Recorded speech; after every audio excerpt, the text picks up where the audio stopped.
আজকে সবার প্রধান অতিথি জনাব জাহাঙ্গীর সাহেব, সহ সাধারণ সম্পাদক বাংলাদেশ জাতীয়তাবাদী শ্রমিক দল কেন্দ্রীয় কমিটি। আজকে প্রধান বক্তা জনাব মোহাম্মদ জাকির হোসেন ভাই, সাংগঠনিক সম্পাদক কেন্দ্রীয় কমিটি বাংলাদেশ জাতীয়তাবাদী শ্রমিক দল।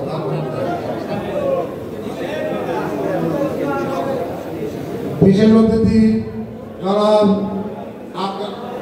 ইঞ্জিনিয়ার এটিএম আকরাম হোসেন তালিম সাহেব, বাগেরহাট জেলা বিএনপির আহ্বায়ক। উপস্থিত আছে বাগেরহাট জেলা বিএনপির সদস্য সচিব জনাব আলম সাহেব, আমাদের আলম চাচা বলে আপনার জানি, আলম চাচা। এবং উপস্থিত আছে বিশেষ অতিথি আমাদের সুমন ভাই, উনি আমরা ভাই বলি কেন, ওনার যখন আমরা ঢাকায় যাই প্রায় ওনার সঙ্গে আমাদের সাক্ষাৎ হয়, এই জন্য আমরা সবসময় ভাই বলি তাকে সম্বোধন করি। বিশেষ অতিথি আমার ভাইপো, সম্পর্কে ভাইপো, বাগেরহাট জেলা শ্রমিক দলের সাবেক সভাপতি সরকার একাডেমি সহ আমাদের যে সকল নেতৃবৃন্দ শ্রমিক দলের উপস্থিত হয়েছে, সবাইকে আসসালামু আলাইকুম। আজকে সত্যিকারেতে একটা কৃতজ্ঞতা স্বীকার করতে হবে যে বাগেরহাট জেলা শ্রমিক দলের নেতা কর্মীরা স্বতঃস্ফূর্তভাবে যেভাবে এই সভাকে সফল করেছে, তাই আমি বাগেরহাট জেলার সকল শ্রমিক দলের নেতা কর্মী ভাইদের প্রতি কৃতজ্ঞতা প্রকাশ করছি। এবং সেই সঙ্গে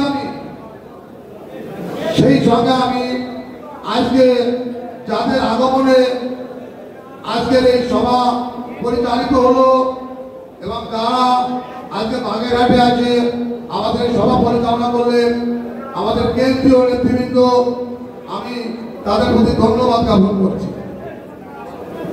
আমি বক্তৃতা বেশি করবো না, এখানে অনেক বক্তা অনেক কথা বলেছেন।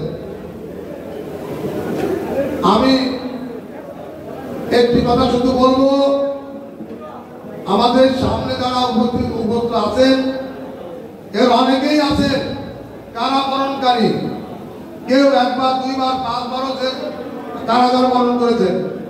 আমি নিজেও জেল কাটেছি এবং আমরা যারা জেল কাটেন নাই, তারা যে শুধু যারা জেল কাটিয়েছি, তারা যে শুধু বড় কেউ যারা কারাবরণ করেন নাই তারা যে ক্ষতিগ্রস্ত হন নাই এমনটাও কিন্তু না। যারা কারাবরণ করেন নাই তারাও নির্যাতনের শিকার হয়েছে, যারা ব্যবসা বাণিজ্য ক্ষতিগ্রস্ত হয়েছে, তাদের যা যা সম্পদ আছে ক্ষতিগ্রস্ত হয়েছে, বাড়ি ঘরে থাকতে পারেন নাই, পলায় কাটাইছে। দীর্ঘ সময় প্রতীক্ষার পর আজকে একটা সুদিন আসছে। আমি বাগেরহাট জেলা শ্রমিক দলের সভাপতি সরকার আব্দুর রহমান, আমি বয়স্ক মানুষ, আমি আল্লাহর কাছে একটা দরখাস্ত করে রাখেছিলাম যে আল্লাহ, আমার মৃত্যুর আগে এই জালিম সরকার বিদায় হয়, তুমি অন্তত এইটা আমাকে দেখাও।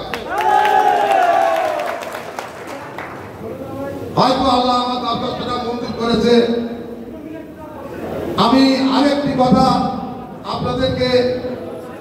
আপনাদের উদ্দেশ্যে বলতে চাই।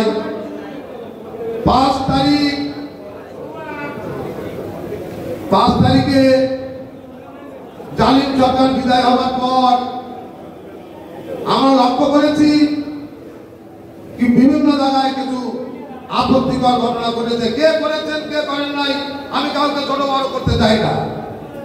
আমার একটা অনুরোধ হলো, আমরা কিন্তু আমাদের লক্ষ্যে পৌঁছাতে পারি নাই।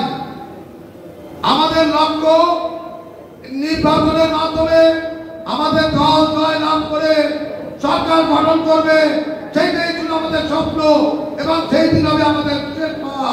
এবং আমাদের দল যদি সরকার গঠন করে তাহলে আমরা ভালো থাকবো, শান্তিতে থাকবো। আপনাদের কাছে আমার অনুরোধ, সেই লক্ষ্যে কে কি করেছেন আমি বলবো না, এই সমস্ত অপরাধগুলো কাজগুলো পরিহার করেন হ্যালো, এখন আজানের সময় আমি আর বক্তব্য দেবো না, এবং আপনারা যারা এখানে উপস্থিত আছেন সকলের সুস্বাস্থ্য কামনা করে আমরা বক্তব্য শেষ করছি। আল্লাহ হাফেজ।